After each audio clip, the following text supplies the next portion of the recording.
And we are live. Good evening, everyone. Excuse the technical difficulties. I am not in my office. I told you guys that my office is currently being renovated because and restored because of the flood that happened during Christmas. But tonight we are going to be discussing what's going on with the Federal Reserve, monetary policy, and how I personally feel that Jerome Powell is going to crash markets. Now, this should be nothing new to you.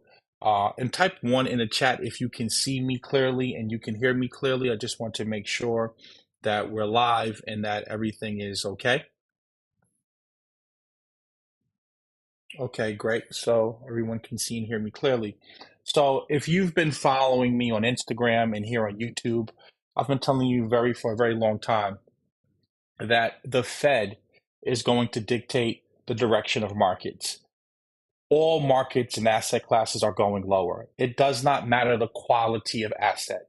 Stocks are going lower, crypto is going lower, real estate is going to go lower, and various other asset classes are going to go lower. So when you come across individuals who are trying to make it seem like, crypto's a scam or crypto's not a good asset class, everything is lower.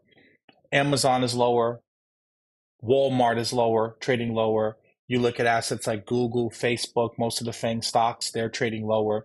And Apple's one of the premier businesses, and yet their stock is trading lower because this is a macro theme. This has absolutely nothing to do with the quality of businesses. Now, what's going on with the Fed right now? Interest rates were too low and they created a bubble. Therefore, people was out here because interest rates were low, they were borrowing a lot of money. And therefore, this is where the money multiplier starts to kick in. And now what happened is that because they printed so much money and because people are gorging on debt, we have massive amounts of inflation. So what is the Fed trying to do? The Fed is trying to combat inflation. And how are they going to combat inflation? By raising the price of borrowing money, the cost of money, i.e., destroying demand. Because your consumption makes up 70% of our GDP. What our entire economy is worth is based off people going out here and consuming. Your consumption is another business's revenue. That revenue is then used to pay operating expenses, pay down debt that the business may have, and pay employees. So your consumption is someone's paycheck. If you stop consuming, someone stops earning. If someone stops earning, they stop spending. This is where the domino effect starts to take place. Because if you stop spending, businesses stop making money. If businesses stop making money, then they have to lay off employees. Or they have to then start restructuring and filing bankruptcy. And we're starting to see a wave of bankruptcies start to happen. Now, we're going to get into Elizabeth Warren's exchange that she had with Jerome Powell talking about inflation. But see, understand that not only is the Fed raising interest rates and going to destroy demand and destroy financial markets, but then now you have to start thinking about the fact that how does the government fund itself? Well, government funds itself through sales taxes and through tax receipts. So if the government's operating at huge deficits, meaning that they're spending $7 trillion and they're only bringing in $3.5 trillion of tax receipts, if stock prices are going down, if real estate prices are going down, if asset prices in general are going down, well, then guess what? That's less capital gains taxes that the government's collecting, which is then going to do what? Make the deficits even wider because that's less tax revenue. If less people are working, right, then that's less people that are paying taxes. So therefore, we are in a very, very weird dynamic right now because not only is the Fed going to hurt government's ability to borrow, but they're also going to hurt the government's ability to bring in revenue to pay down the deficits. Now, understand, not only are we having those problems, but this is happening when people are having record amounts of debt. We have record high student loan debt, record high auto loan debt, record high mortgage loan debt, record high credit card debt. So across the board, you have huge amounts of debt for the individual as well as governments Therefore, you're suppressing asset prices, so the wealth effect is going away. Oh, and by the way, you're causing massive amounts of unemployment. And this is known as the boom and bust cycle, which is why I tell you guys so often, go and read books like The Creature from Jekyll Island. Go and read books like What Has Government Done to Money by Murray Rothbard, right? Because if you are an Austrian economist or you follow that versus Keynesian economics, this is nothing new. When the economy is booming, that is the problem. Why? Because most of the money that is in circulation is debt. For example, when you go and you take out an auto loan, that money, you signed that money into existence. It didn't exist until you went and took out that auto loan. When you go and you get credit card debt, when you go and you take out a mortgage, you go and you sign your name on a dotted line, and then $300,000 springs out of thin air.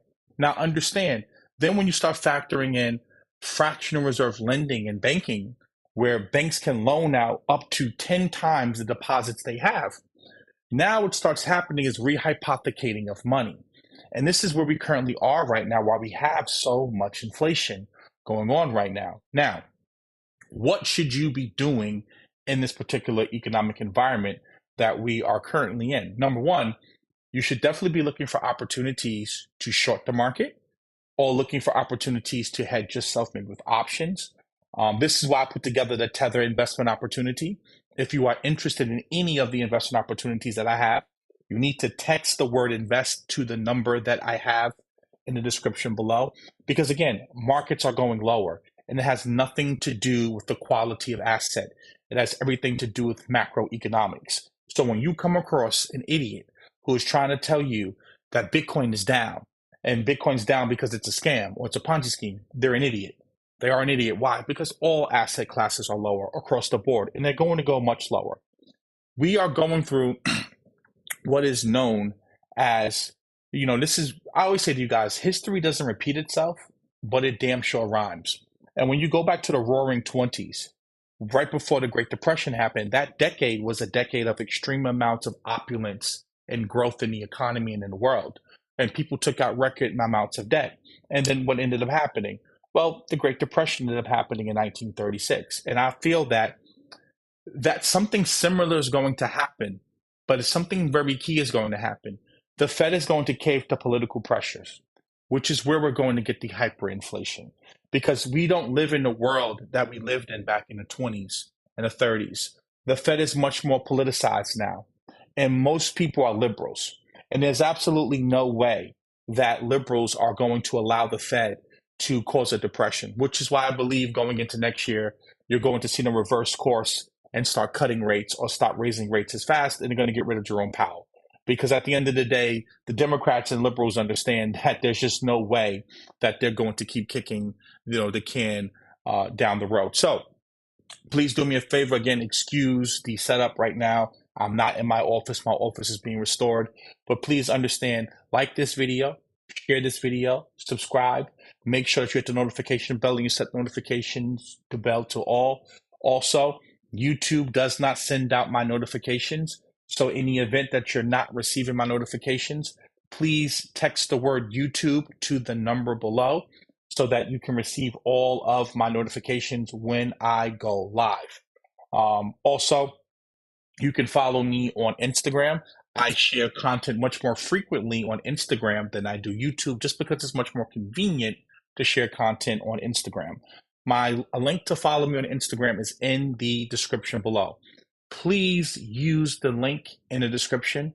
Do not go and search for me on Instagram, because if you do, most likely you're going to come across one of my scam pages. There are people out here that are literally cloning and duplicating my page, and they may spell my name a little bit differently. They may use 3 M's instead of 2 M's. They may put 2 hashtags at the front of the name and at the end of the name. If you click the link in the description below, it will take you straight to my page. Now, when you follow me, please understand, I never will DM you first. I will never ask you to cash out me money. I will not ask you to put money into some crypto account. Any investment opportunities that we have to offer, you are going to text the word invest to the number in the description below. And you are going to get on my investors list. And then I will send you information because you are on that list when we have investment opportunities. And then before you send any money, you and I are going to get on a Zoom conference call. There are contracts in place. Please do not blindly send money to anyone that is pretending to be me. Last but not least, I am the founder and creator of My Tech Academy, where we cover all things crypto, Web3, and blockchain technology. We currently have a lifetime membership sale going on. This is going to be the last time that I offer lifetime access to My Tech Academy. Why? Because we're adding a whole suite of different courses. We have a course that's getting ready to start, as well as a trading mentorship that's getting ready to start on the 21st of this month that will only be available to lifetime members or individuals who purchase the trading product, which will be available after the lifetime membership sale. As a lifetime member, not only are you going to get access to the trading mentorship, the trading courses, the business building, the business credit building course, the artificial intelligence course, as well as the IT course that's available, but you're going to get access to all future courses as well. So it's absolutely a no-brainer to become a lifetime member. For those of you who may not can afford the price tag right now, we have payment plans available with PayPal credit. When you simply go there, there's a video on this channel breaking that down. And with that being said, it looks like I covered all bases. Again, just type a one in the chat and we can get started.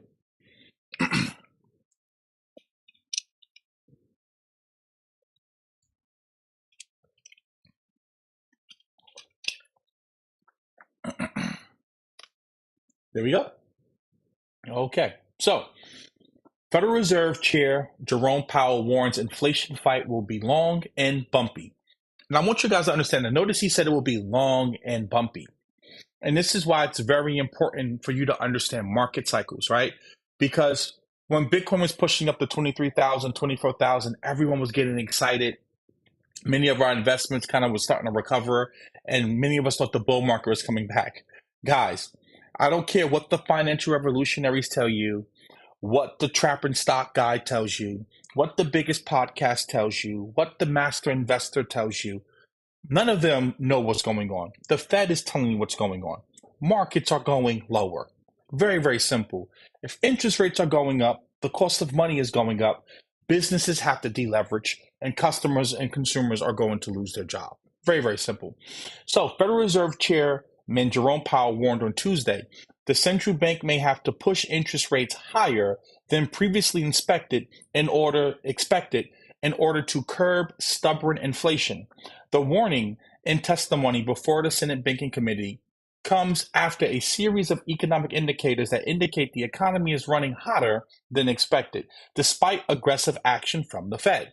Although inflation has been moderating in recent months, the process of getting inflation back down to 2% has a long way to go and is likely to be bumpy, Powell told senators. Now, I want to go here, right? Because again, and I've spoken about this before, it is amazing to me that individuals like this can consistently get it wrong. I mean, for years get it wrong. They can't see inflation coming. Then when inflation is here, they're saying that it's going to be over, it's transitory. Well, then now it's not transitory. Now it's here to stay. Now it's bumpier. You either they're grossly incompetent or this is a scheme to, at the end of the day, destroy the dollar. And that's a whole nother separate conversation now. What I want to do is I want to play this video and I want you guys to tell me if you can hear it real quick because I want to see if the actual microphone is working through my headphones. So type one in the chat if you can hear this video when I play it.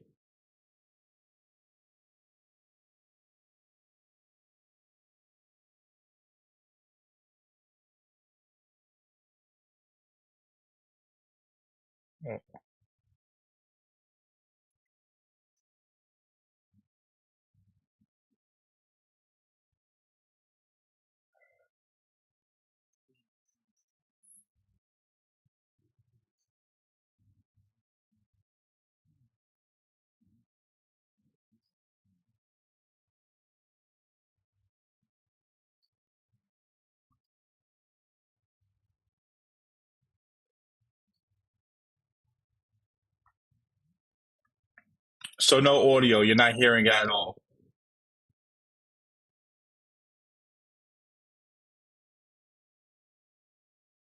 Okay, everybody's saying no. So now let me try this then. Okay, let's go here. Okay, so let's go here to system settings. It's not playing the audio at all. So let's go here to sound. And now what we want to do, the output. Now let's see if it works.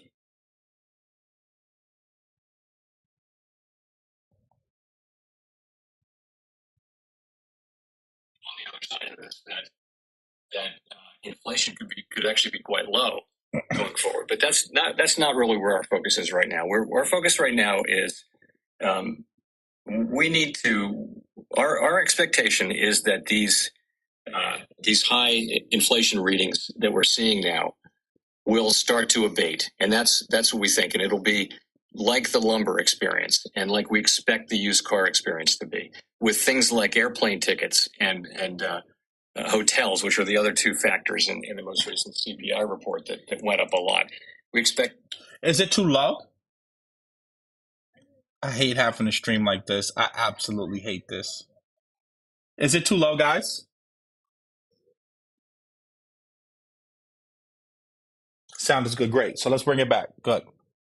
Going forward, but that's not really where our focus is right now. We're overcorrecting. I mean, I think there is a possibility on the other side of this that inflation could actually be quite low going forward. But that's not really where our focus is right now. Our focus right now is we need to. Our expectation is that these high inflation readings that we're seeing now will start to abate, and that's what we think, and it'll be like the lumber experience and like we expect the used car experience to be, with things like airplane tickets and hotels, which are the other two factors in the most recent CPI report that went up a lot. We expect that those prices will get back up to where they were, but there's no reason to think that they're going to keep going up a lot. Because if they are, people will build no new hotel. Now, understand, here he's telling you inflation is transitory, meaning that it's temporary. Now, mind you, this was over a year and a half ago. Now, how is it that I knew that inflation wasn't transitory? How is it that I knew inflation was definitely going to run hotter than they expected? Think about this. These people, they have PhDs, master degrees in finance, right? In discrete mathematics. So there's no way that I have more knowledge and information about markets than they do. So the next logical conclusion is that they're just liars, right? Either they're grossly incompetent or they're liars. And now what you have to start to understand is that, again, if they are consistently getting it wrong, then why would you believe they're going to get it right now?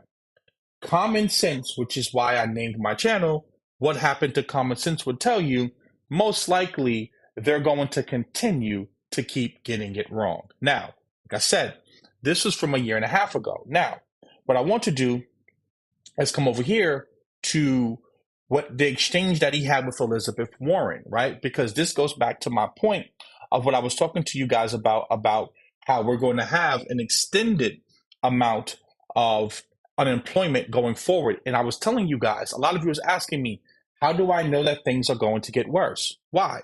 Because I know that if he's saying that there's going to be pain, that means it's going to be 10 times more painful because they always get it wrong. So let's listen to the exchange that he had with Elizabeth Warren, and then I'll give you my commentary on it. Raising interest. If you continue raising interest rates as you plan, unemployment will be 4.6. Interest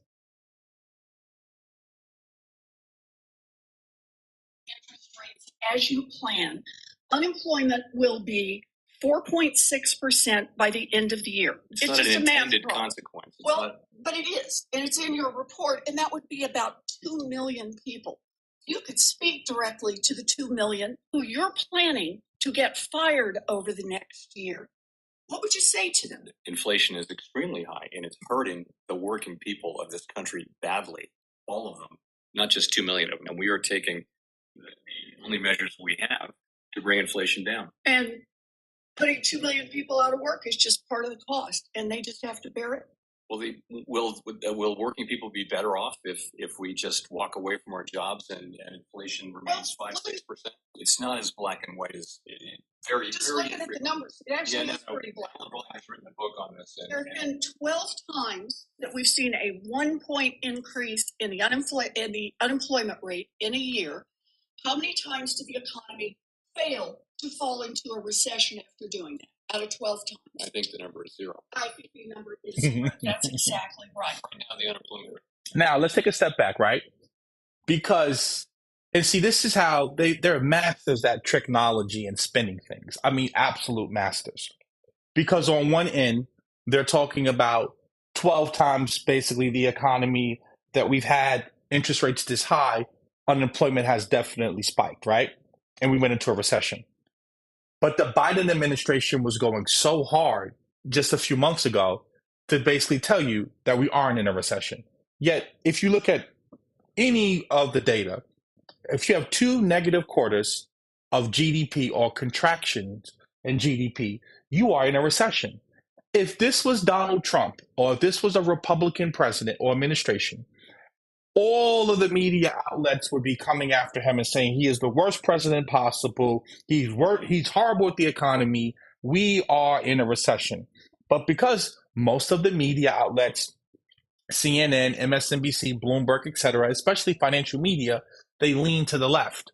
So now, for months now, they've been telling us that we are not in a recession, right? But now Elizabeth Warren is coming out, who's a Democrat, and acknowledging, yeah, most likely we're going into recession. No, we are already in a recession, and it's going to get worse. It's not going to get better. And this is why I don't care what side of the aisle you sit on, whether you're Republican or Democrat, left or right, because in my opinion, it's just the left and right wing of the same bird flying towards the same destination, which is a one world government, one world currency, central bank digital currency.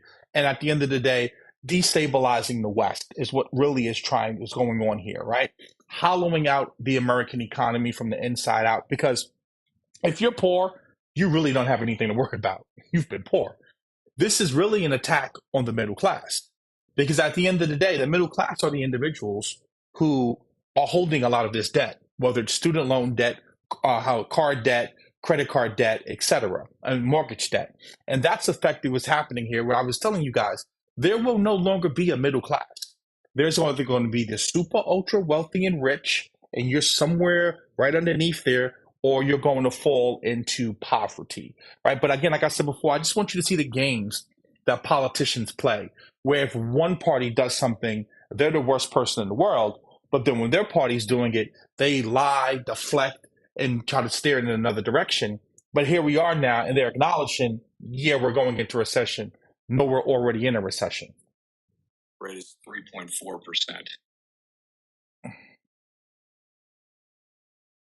As you plan, unemployment will be 4.6% by the end of the year. It's not just an a math intended problem. consequence. But it is, and it's in your report, and that would be about 2 million people. If you could speak directly to the 2 million who you're planning to get fired over the next year, what would you say to them? Inflation is extremely high, and it's hurting the working people of this country badly, all of them, not just 2 million of them. And we are taking the only measures we have to bring inflation down. And putting 2 million people out of work is just part of the cost, and they just have to bear it. Well, will working people be better off if we just walk away from our jobs and inflation remains 5-6%? It's not as black and white as very. Just very looking at the numbers, it actually is pretty black. Alan Blank has written a book on this. There have been 12 times that we've seen a 1-point increase in the unemployment rate in a year. How many times did the economy fail to fall into a recession after doing that? Out of 12 times. I think the number is 0. I think the number is 0. That's exactly right. Right now, the unemployment rate is 3.4%, which is the lowest in 54 years. And we actually don't think that we need to see a sharp or enormous increase in unemployment to get inflation under control. Even 4.5% unemployment is well better than most of the time for the last. Now, I want you to understand this. This individual has been wrong. Jerome Powell, the Fed chairman, has been wrong about everything. And now he's saying to you, 4.5% will be much better than having 6% inflation. If he's projecting that unemployment is going to spike to 4.5%, then most likely it's probably going to spike much higher because he's gotten everything else wrong. He said inflation is going to be transitory. He said that, the monetary policy being accommodative wouldn't lead to inflation. All of these things that he predicted have been absolutely wrong. So if he's saying that if he's saying that unemployment is going to spike up to just 4.5%, it's going much higher, which means you need to make sure that your business and that your life, you are preparing yourself for what's to come. And I keep saying this to you guys, and I'm not using this as a scare tactic. I'm not using this as a shameless plug. You should be learning skill sets that are recession proof. You should be learning skill sets that will allow you, because of artificial intelligence, automation, and layoffs that's going to get ready to come, that you can go out here and be able to freelance and work for yourself and make money. Whether that's learning some IT skills, learning how to do some web development, whether it's learning about how to code and build applications, learning about content marketing, learning about, editing videos, learning how to trade, whatever the case may be, you need to be picking up some skill sets that will allow you to be able to transition and earn money in different ways, because we can see the job market's going to get tight. I'm just telling you what's going to come now. Listening to what Elizabeth Warren is doing, this is foreshadowing why I believe the dollar is going to collapse. Because the Democrats, there's absolutely no way that they are going to allow the Federal Reserve Chairman to continue with this monetary policy by being restrictive. Because politicians believe in kicking the can down the road, which is why we have over $31 trillion of national debt, right? Because at the end of the day, there's just absolutely no way that they're going to be able to sit up here and watch, inflation spike the way that it's spiking and then watch unemployment spike. They'll rather deal with the inflation than deal with the unemployment and kick the can down the road to someone else. So I believe that this is why I'm a firm believer that at the end of the day, we're going to see hyperinflation here in the United States, and we're not going to see a sustained amount of deflation. Some people believe that we're going to have deflation. I believe that we're going to have inflation. Now, let's look at this exchange right here. Product is the unemployment rate. You're raising interest rates. You're raising interest rates to slow the economy, are you not? Yes, to cool the economy off.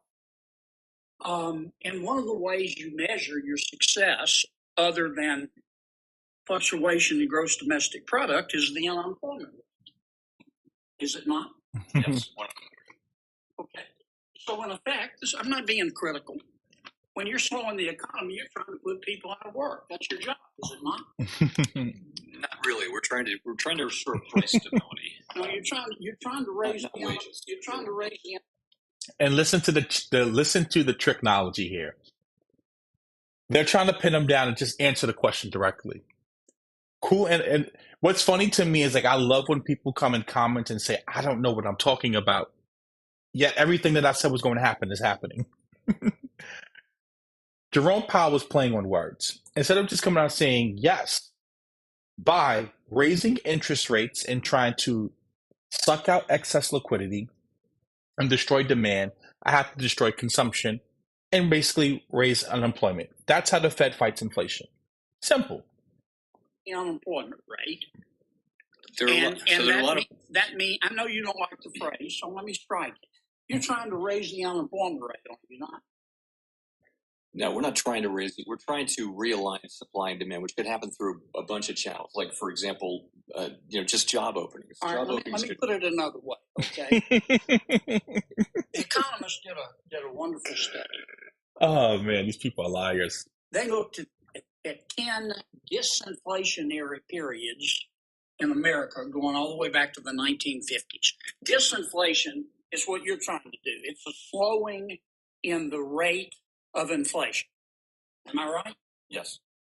In other words, prices don't go down. They just don't go up as fast. Deflate. Now, how long have I been saying that? The Fed is going to try to act like they can get inflation back down to 2%. It will never happen within our lifetimes. It just won't. In order for the Fed to get inflation back down to 2%, we're going to have to go into a depression. That's it. Eventually, They're going to just simply say, we fought the good fight, and now the benchmark of 3% and maximum unemployment, okay, well, our benchmark's now going to be 5%. I've said that 6 months ago to almost a year ago. And here it is now. This politician is basically coming out and saying exactly what I predicted would happen. And see, this is why I love to make videos like this to reiterate the point that, again, I'm not saying I get everything right, but I'm pretty spot on with most of my viewpoints when it comes to what's going to happen with the economy. Meaning that I am forward looking, right? I'm not a person who comes to you on Market Monday and tell you what happened last week. No, I'm going to predict to you what I believe is going to happen going into the future. What I believe is going to happen is the Fed is going to talk really, really tough.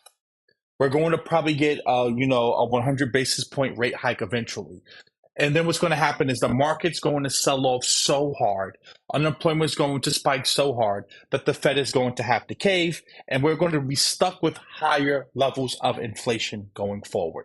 And then eventually, to monetize our debt, we're going to probably experience hyperinflation. Let's go back here. Let's put this back on. A bunch of channels, like for example, just job openings. All right, let me put it another way, okay?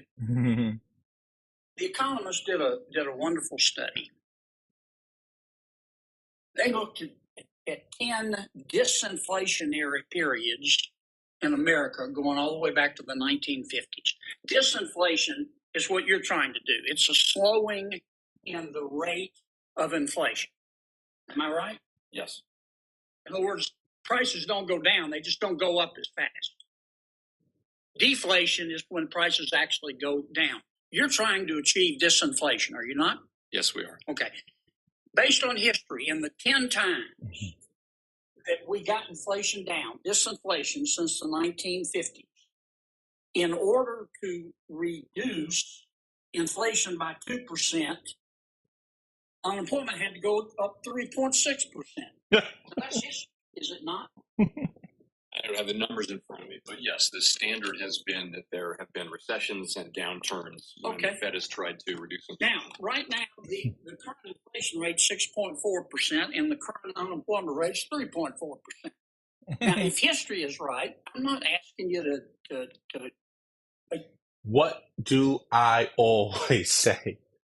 History doesn't repeat itself, but it damn sure rhymes. And here we are, and this is what the politician is trying to say to him. Stop dancing around the issue. You're going to try to destroy inflation or curb inflation by creating record levels of unemployment. Very, very simple. And sending the economy into a recession, which means markets have to go lower. I don't care what stock you own, right? I don't care what the trapping stock guy tells you with the triple beam. I don't care what the crystal ball tells you. Everything is going lower. Simple. This is not complicated. It has nothing to do with the quality of the asset. This is a macro environment. This is a macro theme that's happening right now. This is a macro event. Simple. You don't have to overcomplicate this. I can't blame anybody. But if history is right, unless you get some help, in order to get inflation down from 6.4% to, let's say, 4.4%, and the unemployment rate is going to have to rise to 7% based on history. That's what the record would say. Okay. And to get inflation down to 2.2% based on history, an immutable fact, unemployment would have to go to 10.6%. Now, remember what Larry Summers said, who was Bill Clinton's economic chief of staff. He said, now mind you, he sits on the Council of Foreign Relations. He sits on the World Economic Forum. We know that these are global organizations, right, that have a lot of control over the world, over politics, and over world economic affairs. And he was saying to you that he would love to see unemployment at around 10.5% for 2 years. Now, I did a video about this. See, and I want to see, the reason why I make these videos is to show you, I know what the fuck I'm talking about. I read the reports. I look at the economic data and I forecast what's going to happen. I'm not a person that's sitting here and giving you a market Monday quarterback. I was talking about this stuff 6 months ago, a year ago, and telling you the economic environment has changed, which means that this is where you have to know what you own and why you own it. This is not the environment to play with dog coins. This is not the environment to play with Shiba Inu. This is an environment where you need to make sure that you need to really look at your portfolio and ask yourself, do I really want to hold this over the next year or two? Because it's going to probably take a good year before we get back into bull market mode. Now, you're going to get the buying opportunity of a lifetime. You're also going to get some really good opportunities to short the market, which goes back to, yes, I'm going to pitch my lifetime membership because learning how to trade financial markets will allow you to accumulate more capital to then go buy these blue chip assets. Think about this. You're going to have a chance to buy companies like AMD and Nvidia at dirt cheap prices. Nvidia is going to dominate the artificial intelligence space. Why? Because they make the chips that all of these companies are going to have to use in the artificial intelligence space. Nvidia is going to make the chips for all of the automation that you're going to see, the self-flying plane, the self-driving cars. Well, guess who's making the chips that's going to power them? Nvidia. So this is where I'm trying to get you guys to understand. You don't look at environments like this and get scared. You look at environments like this to get prepared, right? Because see, if you fail to prepare, then prepare to fail, right? But understand if when preparation meets opportunity, success is inevitable. So if you're getting prepared for certain things and you're diversifying your portfolio to take advantage of what's to come, that's how you make money. I'm sitting in front of you today, and the reason why I've accumulated so much wealth is because I was thinking forward, looking forward, forward thinking, not sitting here and panicking and watching a bunch of young Pharaoh conspiracy theories, right? No, you sit down and you say to yourself, okay, the economy is changing. The macro environment's changing. How do I adapt? These are the things that you should be thinking about for what's going on now, because there's a lot of money to be made shorting the market. Today, as soon as Jerome Powell spoke, look what happened to the S&P. We come here, just look what happened. We're looking at a daily chart. Let's look at a hourly chart. Look what the market did. The market literally tanked. What's today's date? We are at the 7th. Let's get to the 7th right here. Look what the market did. Just dived off a cliff immediately. Just nothing but endless amounts of selling all day long. Let's look at something a little bit easier. Look at the 15-minute. Just look at this. It was nothing but selling, and this is looking at the S&P. Literally, I think the market dropped, what's this, 40 points? We had about a 40-point drop. No, more than that. We had a 50-point drop in the S&P. Like literally, there was so much money to be made today shorting the futures market. I was trading crude oil today. I made over $11,000 today trading crude oil. I caught almost a 75-cent move in crude oil with 16 contracts. That's insane. So I just want you guys to understand the type of money that you can make. I made over $11,000 today shorting crude oil in a live account. No demo account, no sim trading in a live account. This is the kind of money that you can make by shorting markets. So again, I'm not saying this to you as a marketing tactic. I'm saying this to you as a reality that you have to have different skill sets for different markets. This isn't going to be a market where you just buy and hold. Why? Because most likely Bitcoin's probably going to go to about maybe, if we get a doomsday scenario, I could see Bitcoin going to $9,000, right? Realistically, I don't think we're going to get to doomsday. Bitcoin's probably going to hit about 13K before this is all said and done, somewhere in that price range. Why? Because again, markets have to have extreme fear. And if you understand Bitcoin going through cycles, Bitcoin has dropped 90%, I believe, 4 times or 5 times in its history. So if we have a 90% drop from 64,000, realistically, that brings us to about $7,000 Bitcoin, you know? And again, I've showed you guys this image before, and I want to show this because, again, I believe in having these conversations so that you can be prepared for what's to come. Bitcoin horrific crashes. Let me just pull up this image because I have a new computer now. Give me 1 second. Crash history. Right. I'll pull this up for you guys. Again, I don't like to scare you guys. I like to just give you, just the raw information. Let's save this. So, um, the image in a new tab. Here we go. Let's bring this over here. Just look at these crashes that Bitcoin has had over the years, right? And just understand that the market comes back. You don't need to be scared, but you can see that we had a 87% crash here. We had a 82% crash here. We had a 83% crash back in 2013. We had over a 90% crash in 2018. So we have these crashes, but the market always comes back. But just like you can make money in a bull market, you can make money in the bear market if you are acquiring the proper skill sets to do so. And again, if you're someone who listen, this is over my head, this is something that I really don't, I put together the Tether investment opportunity to short the markets. Why? Because in this macro theme where you have interest rates going higher, the same way Celsius got exposed, Voyager got exposed, FTX got exposed, I believe that Tether and Binance are next. So not only are you going to have downward pressure on crypto assets, but then you're going to have regulatory pressure on Binance and Tether as well. And we know for a fact that Tether isn't fully backed. Tether is a stable coin that is supposed to be pegged to $1. And we know after the lawsuit that was filed against them with the New York Attorney General, we know for a fact that has been exposed that Tether at multiple times did not have full backing, right? Now we know for a fact Coinbase now is delisting BUSD, right? And then now with the BNB token being viewed and deemed, people are looking at it as being a security. It's only a matter of time before the SEC comes after them. So this is why I put together the Tether investment opportunity to short the markets. Again, text the word invest to the number below if you're interested in these things. Why? Because you need to be having hedges in the market. Many of you are only positioned for if the market goes into bull mode and recovers, which will eventually happen.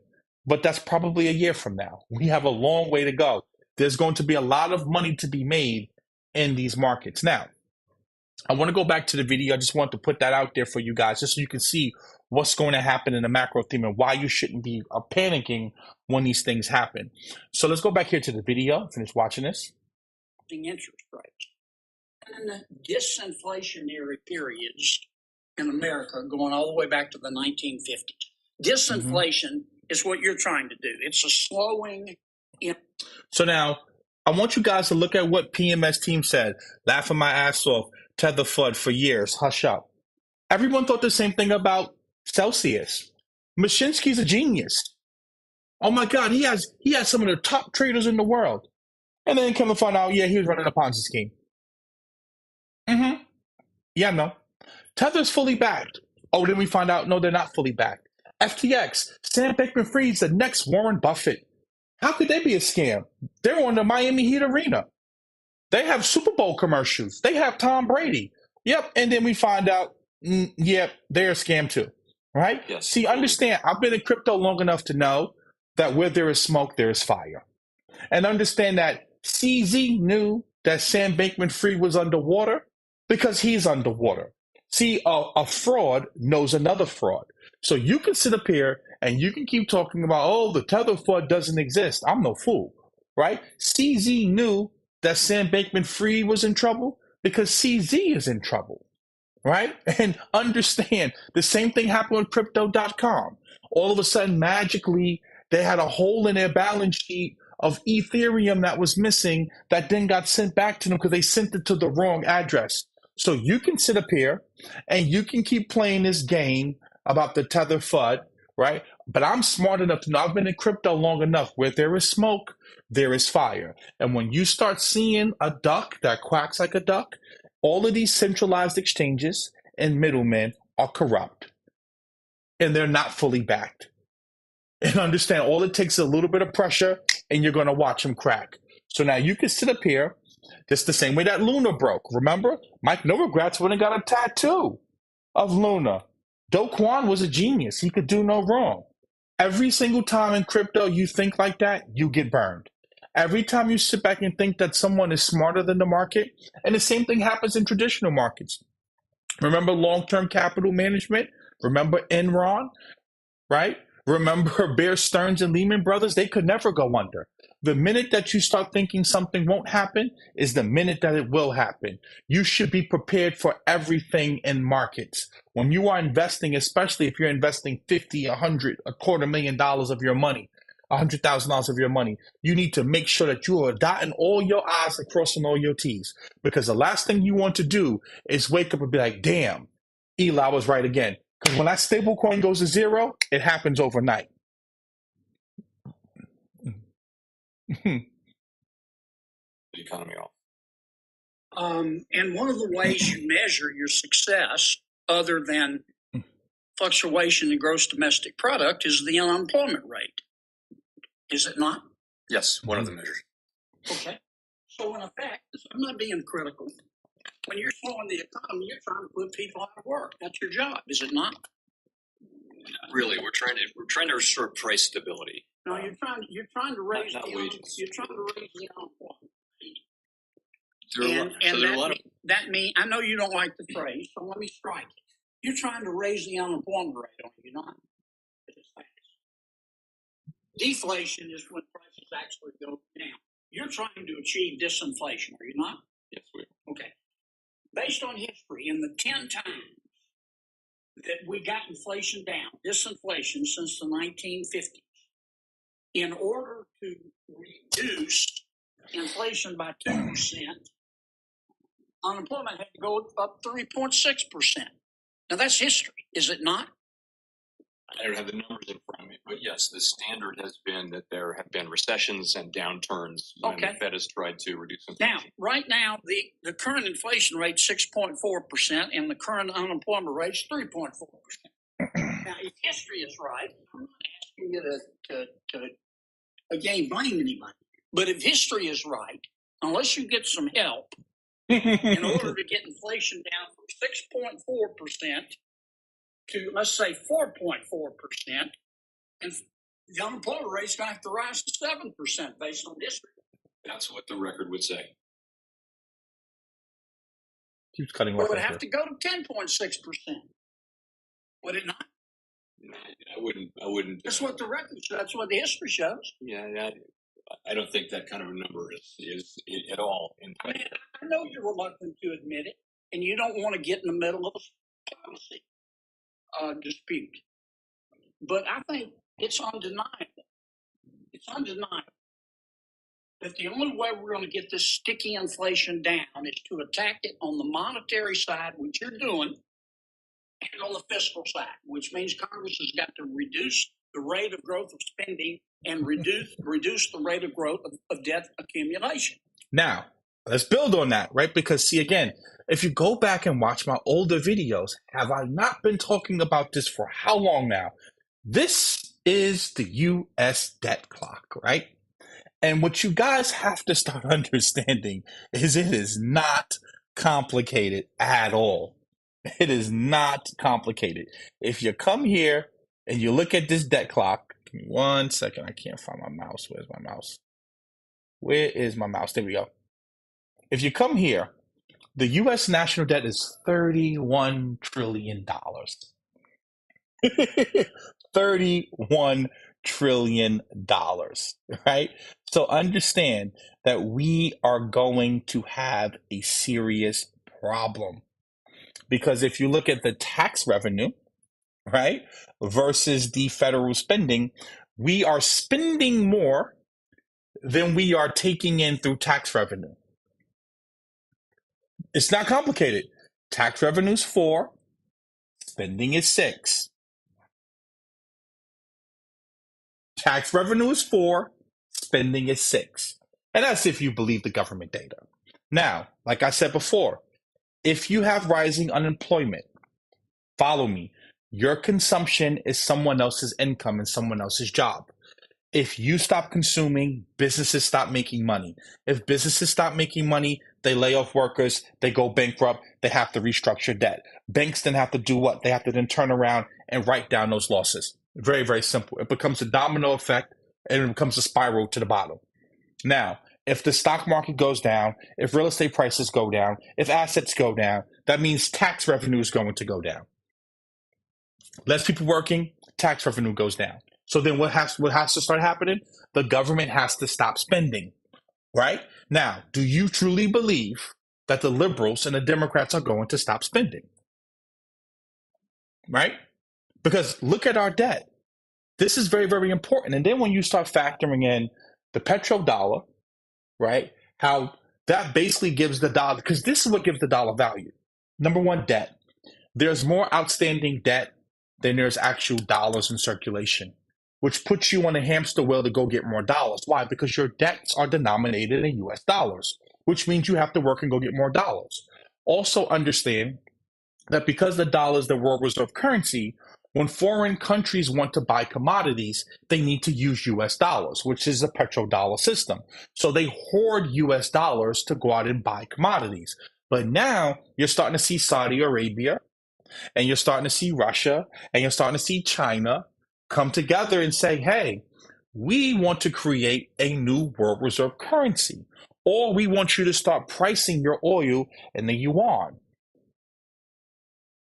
So now this is further going to put more pressure on the US dollar. And I've been talking about these things for years now on this channel. For years. Because now understand that we're talking about being fiscally conservative and tightening monetary policy when there's record levels of government debt. But it's not just record levels of government debt, because there are also record levels of consumer debt.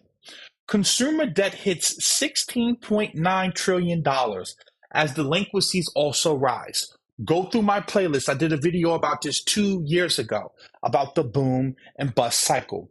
The boom cycle is when, and if you read books like The Price of Tomorrow by Jeff Booth, a phenomenal book, understand that when we have a bubble and the bubble pops, let's say that we had $10 billion worth of debt, and people have to write down losses, people go bankrupt, et cetera, et cetera, et cetera. So the notional value, the real value of those assets is probably like, $3 billion after everything collapses. In order for the economy to get back to the bubble, to get back to where it was at, you need to issue $10 billion of new debt just to get the economy, just to blow the bubble up. But then to grow, you need to issue more debt beyond that. This is known as the boom and bust cycle. When everyone's going into debt, when everyone's NFT projects is going up 300% in a week, when everyone has a Lamborghini, when everyone's overdeveloping, and you see the Canadian real estate market booming and the Florida real estate market booming, and you see cranes going up and everyone's gorging on debt, that's the boom. But that's also the problem, because people are over consuming and they're leveraging themselves up too much. And then what starts to happen is once the Fed says, okay, and inflation's starting to get high, interest rates are too low, and they start raising interest rates, the problem is many of these people cannot service the debt anymore. And this is where the delinquencies start to come into play. This is stuff I've been talking about for a very, very long time. And Peter Schiff, that's one thing that Peter Schiff has actually gotten right over time when he talks about, the debt and the boom is actually the problem. So let's read this real quick. It says consumer debt hit a fresh record at the end of 2022, while delinquency rates rose for several types of loans. The New York Federal Reserve reported Thursday debt across all categories totaled $16.9 trillion, up about $1.3 trillion from a year ago, as balances rose across all major categories. Despite a decline in originations, mortgage balances increased to $11.9 trillion, up $250 billion from the third quarter, and about $1 trillion from a year ago. Originations for new loans and refinancing fell to $498 billion, less than a half where they were in Q4 in 2021, and a drop of about $135 billion for the third quarter. Mortgage loans considered in serious delinquency of 90 days or more rose to a rate of 0.57%, still low, but nearly double where they were a year prior. Auto loan debt delinquencies rose 0.6% percent point to 2.2%, while credit card debt jumped 0.8%. So again, I've been telling you guys this for a very, very long time And I've been talking to you guys about this for a long time. And here we are. If you just simply look at this, like, I want you guys to look at this chart here. Total household debt is in the trillions of dollars. Trillions of dollars, right? So this red here is mortgage debt. You have home equity, you have auto loans, credit cards, student loans. And again, just look at it from 2003 all the way. This goes to 2021, but it's even higher now. I want you to think about this. Look what happened to debt. It continues to keep going up. So while the economy is booming in 2013 and 2014 and 2015 and 2016 and 2017, what's happening? More and more debt, because money is debt. And I've been talking about these things. These are not anything new. Let me come in and check the chat and see what you guys are talking about. Someone says Saudi Arabia is also accepting yuan for oil. Yeah, I just said that. All the same, Brazil's an interesting country to keep an eye on this decade. Absolutely. I would say Brazil and also certain parts of Africa.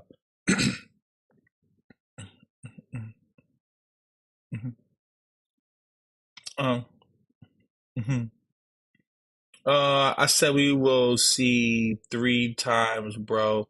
Go read. My goodness, so many curves. Eli, you're my guy, but why are you coming at Trap? Does good work and never said the market bottom. No one's tearing anyone down. See, guys, but just because someone may take a dig at someone does not mean someone's tearing anyone down. I hear people saying things and talking about crypto as if what they're talking about is superior, right? So if a person's taking a dig at crypto, you take a dig back at them because obviously they're inaccurate. Whenever I ever said that any of these people, anything negative about an individual, people think that they have crystal balls and that they know something that's going on, and they really don't. That's the reality. I'm making fun of many of the things that people say, because people make fun of the things that I invest in. If you want to make fun of crypto and try to talk about, oh, I don't trust those things, well, then I'll just show people that you don't really know what you're talking about. That's all. Simple. Same, trying to get land out of the country. Fed trying to take over stablecoin and cryptos. Absolutely. We're going to see a central bank digital currency. It's going to happen. I told you guys, they had the legislation for the CBDC, central bank digital currencies, inside of the CARES Act and the CARES legislation. That's what they like, literally, because it's much easier to airdrop dollars into a crypto wallet than it is to find out which bank account you used for your taxes, because that's what happened when they were trying to get money with the whole stimulus money. They basically were trying to send it to whatever bank account you used to file your taxes, which made it very, very hard to get the money into the economy. Because, see, understand, they want to get the inflation in the economy immediately, right? That's the whole point. They want to make sure that they can get inflation to you as quick as possible. So, in summary, because we're coming up on an hour here, kind of just wrapping this up wrap this up. As I've been saying to you guys before, the only way the economy can grow is through debt. That's it. And now, because the economy is running hot and inflation is high, they need to destroy demand. So therefore, everything has to go lower. If interest rates are going up, I don't care what no one tells you. If interest rates are going up, markets are going lower. It has nothing to do with the quality of the asset. It has nothing to do with something being a scam. It has nothing to do with something being better than another. Apple's going to go lower. Amazon's going to go lower. Tesla's going to go lower. Why? Because the consumer is not going to be consuming. Why? Because they're not going to have the debt to do so. They're not going to have the disposable income to do so. So this is a market environment where either, number one, you sit pretty and you say, you know what? I'll wait 2 years for the bull market to come back. I don't care. That's okay. Or this is the market where you start learning how you can short opportunities, hedge yourself, make money on the way down. Because remember, money is made in the extremes of the market. That's where a bulk of the money is made at. You can make an extreme amount of money in a bull market, especially when we're in a bubble, and you can make it when there's a lot of greed, and you can make a lot of money when there's a lot of fear, when markets are going down. You just have to know how to basically position yourself properly. And again, if you're someone, if like this is too technical, you text the word invest to the number below. I'll talk to you guys about the Tether investment opportunity that I have, because Not only do I believe that Tether is a ticking time bomb, I believe that Binance is a ticking time bomb. I have videos talking about Binance 2 years ago, right? But same thing with Tether. So this is not something new that I'm just coming today and like the media is telling me this. I knew that Tether was a problem since Bitfinex. So now it's just different. Whereas that, remember, crypto has never really experienced a recession, a deep recession, right? So the fact that crypto is heavily correlated to the stock market, it's going to be very interesting to see how our crypto assets perform in a deep recession like this, right? Because at the end of the day, crypto is extremely speculative and is heavily correlated to the stock market. So, we have to make sure that we're being mindful of what's right in front of us and not trying to, just because we see a quick little move to the upside. Again, know what you own and why you own it. This is a market where if I'm looking to average into things, I'm looking to average into quality. Chainlink, Near, DAG, Cosmos, Telcoin, Bitcoin, Ethereum. The Render token is another token that's a solid project that you may want to take a look at. HBAR is a solid project that you may want to look at. What's some other projects that's on my list? Energy Web Token is a good project. Morpheus Network, Origin Trail. Looking at projects that really have real utility, have real teams behind it, and are still developing and building out the roadmap. I would be very careful playing in the meme crowd, the meme coins, same thing with stocks. Looking at companies like NVIDIA, AMD, I believe that those stocks are going to do really, really well. Looking at some artificial intelligence companies as well, I think that they're going to do phenomenally well once this market finally starts to bottom out. There's going to be a lot of volatility. Learning how to trade is going to be extremely important because you're going to be able to capitalize off a lot of this volatility. So I just think that this is a marketplace where it's important for you to make sure that you are accumulating new skill sets so that you can take advantage of a lot of this volatility and you can be mobile and dynamic. And that's why we're in the process of shifting My Tech Academy from just focusing on crypto and Web3, but really focusing on trying to give you individuals the skill sets that you need to be mobile. So whether it's IT skills, artificial intelligence, programming in Python, web development with JavaScript, learning fundamental analysis, technical analysis, as well as learning how to trade futures, because I just believe that futures, especially like the crude oil market and the S&P, they move in a way where it's very easy to time the moves that you are, with the market. Very, very easy. Now, we have a lifetime membership sale going on. There's probably about another hour, 2 hours left for the sale. After that, prices across the board for My Tech Academy products and services are going up. That's just because the amount of value that we're bringing is tremendous. Like I said, you guys, I made over $11,000 today or close to it once you factor in commissions. Finished the week up $14,000 last week. I've been documenting everything for you guys on my Instagram stories. A link to follow me on Instagram is in the description below. Just absolutely killing it. Getting a lifetime membership for $3,000 is absolutely a steal. And it looks like I just cut out for a second. It looks like I'm back now. It looks like I'm back for a second. Can you guys hear me? Just want to make sure that everyone can hear me. Yeah, it looks like I'm still good. Okay, it looks like everything came back. So again, the skill sets that we're teaching you far exceed the amount of money that we're charging you to become a lifetime member. The render pick that Bruce put out, who's a partner inside of My Tech Academy as well as an instructor, did a 5X in a matter of 3 weeks. There's just so much opportunity in regards of ways that you are going to be able to make money. And that's one of the things that we want to heavily focus on going forward is teaching you how to fish, not you coming and looking to get a bunch of signals, what to buy. Because understand a trading mentorship, when you're going to be watching me trade live and all of that, it's not a signal room. You may want to, take some of the signals and trades I take. That's on you. But it's really about demonstrating and walking you through the process every day of what it takes to be a consistently profitable trader in the market. And I think that, a lot of people on the internet, they love to throw theories at you as to, what they do. No, you're going to watch me make mistakes. You're going to watch me make money, and you're going to watch me lose money in real time. And I think that that's one of the important things so that you can really grow and learn from someone, right? Because everyone calls themselves, self-proclaimed financial gurus and strategists and, financial revolutionaries and all these self-proclaimed titles, but you never really see them doing the things that they say that they can do. You're going to watch me do the things that I say that I can do. Same thing with the coding things that we did with the web development course. Remember, we were getting together and we were building things together. I believe in learning in a collaborative way where we're sharing ideas with each other and we're kind of making mistakes together, because everyone likes to make it seem like they got everything all figured out.